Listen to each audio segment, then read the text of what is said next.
Today on Let's Draw, um, I had things planned, but today, at this moment, let's just go back to the basics of learning how to draw. For some of you, drawing is daunting, is a challenge, and some of these basics that everyone should teach you, it should have already been taught. I've noticed that a lot of drawing YouTube channels that actually teach on drawing, such as anime characters or faces or hands or whatever, they forget to mention the very basics. And the basics is geometric shapes. And usually, if you want to do is a perfect circle, well, you could actually learn how to do it by hand, or use compass, or use stencils, which actually, believe it or not, that's very good to do. But if you want that, hand drawn stuff, it's pretty simple. Okay, let's go with a spheroid. Even though it's just a basic circle, you always want to do is have an area that is going to be your shadow. Let's say this area is the shaded area.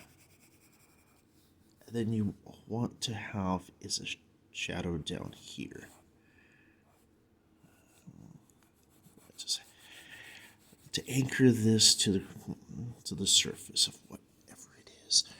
And to make it more vibrant, you have this, let's say this spot is your brightest point, where you'll have your light source.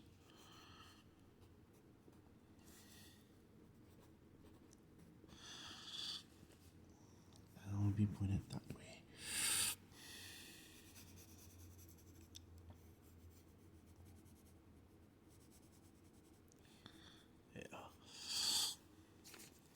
Shading is also another thing that's also not really taught. There's different ways of shading. You can do a very simple smudge technique, which actually does work pretty well for some people. Some hate it because it's messy. I happen to like it myself. I like to have soft lines, the outer lines, and not harsh areas of my drawing, to be more softer, more real, as it were. And here, you don't have to have it as a circle here, but I'm just using this as an example of a light source, going in. Or you can do is a spheroid.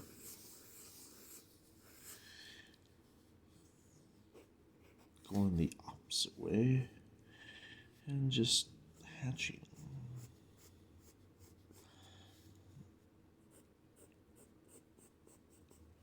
But the best way of hatching is not cross-hatching.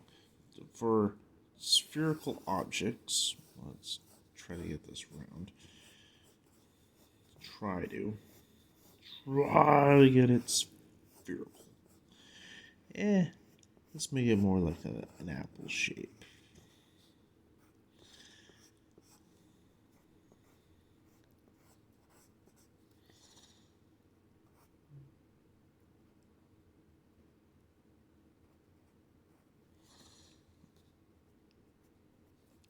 Okay. Instead of going cross-hatching like this, yes, it's not too bad.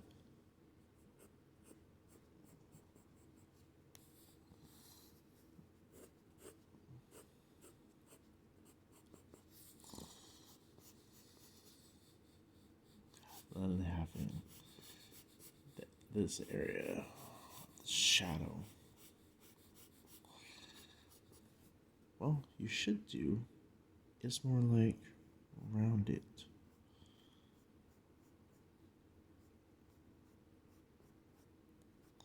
As it is a rounded surface, so use curves.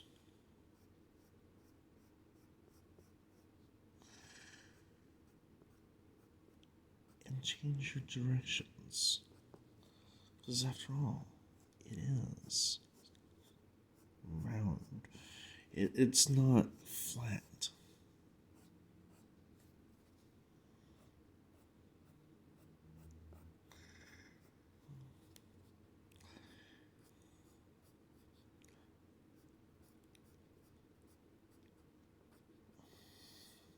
People forget that objects have volume and shape, so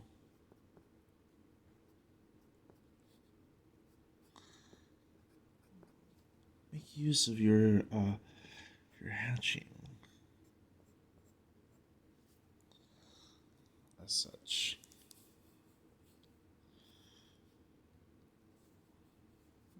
Alright. So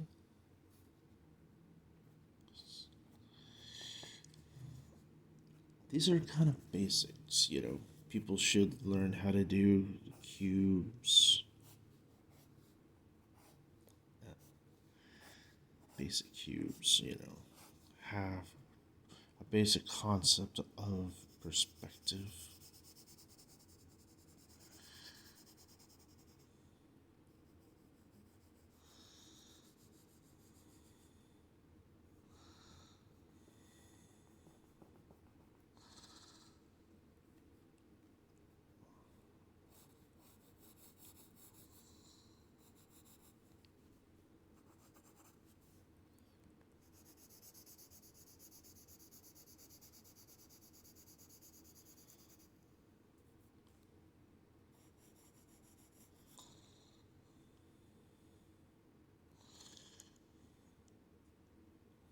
So let's go like that. You can have this more flatter, and the top is more lit because of the light source.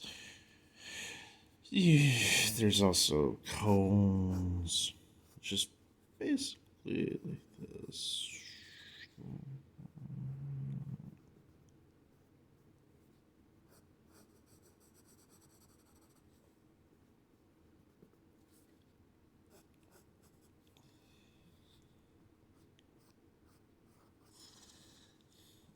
Or even pyramidal shapes, which is basically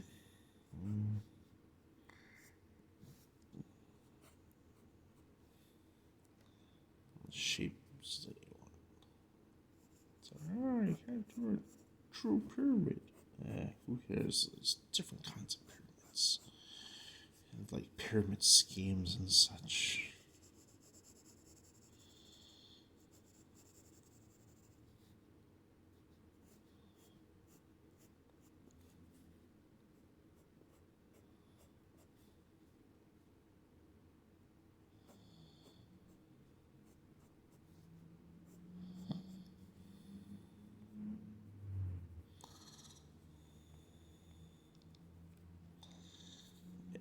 You don't have to put the lines in like how I did.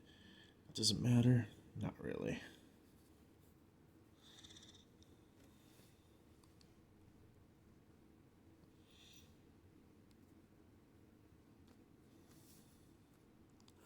But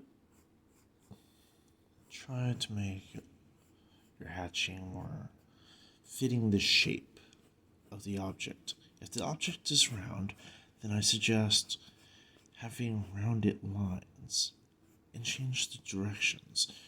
You know, you don't have to have them all a certain way.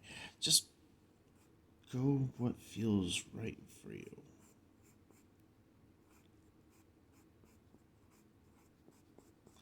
Just make mistakes, practice. Within that, that's the only way you will get good. Getting good, as it were, is not a chore, but is very simple. So, alright, Now, let's say you want to draw plants and trees. Well, most people learn how to draw a tree, you know, like this.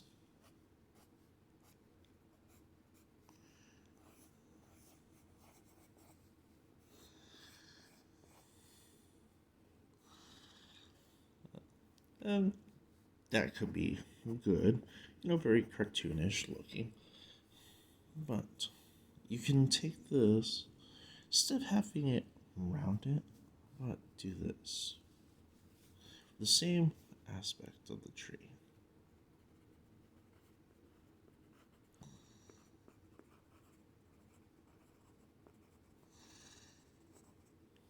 Make it squiggly.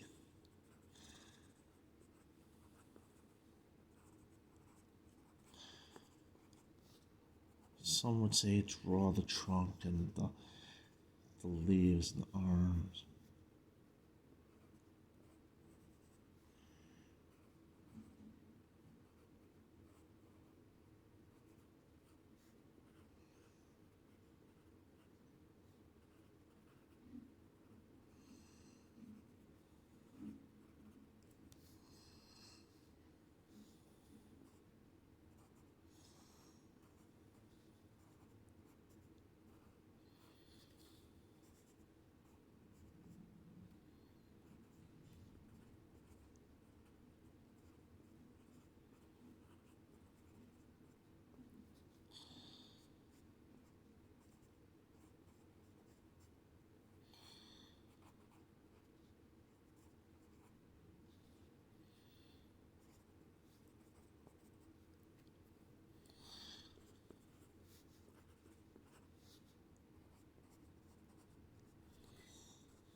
If you want to make it fuller, go ahead. Make it fuller.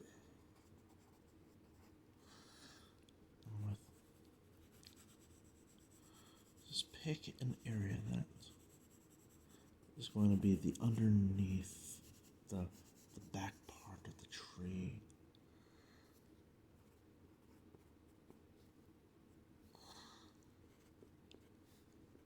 Be a little messy.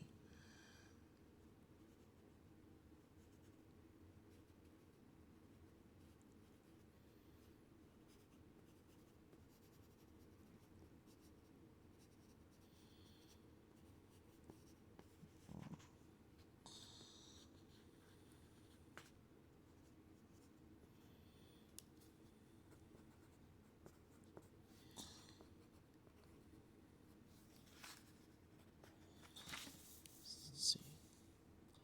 Now, if you notice, this looks a lot better and a lot more detail. And it's also kind of scribbly and stuff in the style compared to this very simplistic design of a tree. I hope these tips work, and you could also do that for bushes. Just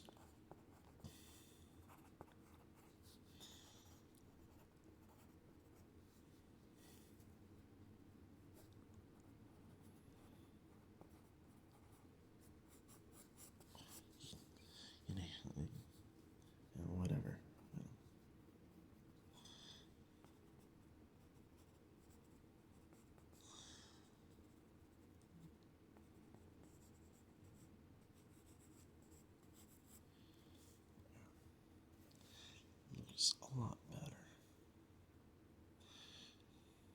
Although it kind of looks like rubble with this. But yeah. But if I color, I can change about what it's going to end up looking like. But here's a few examples. And I hope these basics actually do help you.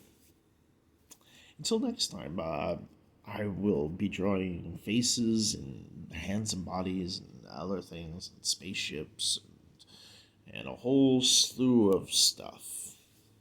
Ta-ta.